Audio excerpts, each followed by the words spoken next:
અને આ વાઢની અંદર ક્યાંકથી ભાઈ ડાલા મઠ્ઠો આવ્યો. ડાલા મઠ્ઠામાં તો ખબર પડે ને, હા સિંહ આવ્યો એ મોટો જબરજસ્ત, અને ઘરી ગયો એ વાડની અંદર. એમાં કેટલાય માણસોને મારી નાખ્યા ને કેટલાયને ઢોર મારી નાખ્યા ને બહુ રંજાડ કરવા માંડ્યો. અને પછી તો કોઈ વાડ પાસે ફરકે નહીં, જાતા બધા બીવે કે ખેડૂતો બધા ત્યાં કોષ છોડી દીધા. અને પછી બાપુ પાસે ગયા, બાપુ બાપુ આપણા વાડમાં એક ડાલા મઠ્ઠો સિંહ ભરી ગયો છે, કેટલાય માણસોને મારી નાખ્યા, કેટલાય જનાવરો ઢોર પ્રાણી આપણા હતા એને બધાને મારી નાખ્યા. હવે તો કોઈ વાડીએ જવા અને સીમમાં જવા કોઈ રાજી નથી. બાપુ કે એમાં કौन सी बड़ी बात है, જાઓ આપણા રાજ્યની અંદરથી 50-60 પોલીસોને લઈ જાઓ અને બીજા બધા થોડાક બધા માણસો છે એને લઈ જાઓ અને કાઢી મૂકો.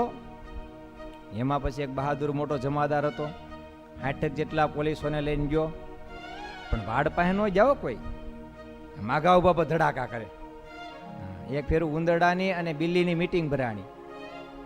એટલે ઉંદરડાની અંદર એક મોટો સરદાર હતો ને, એણે કીધું કે આપણે આજે છે ને બિલાડીના કુટુંબનું કૂપનમાંથી નામ કાઢી નાખવું છે.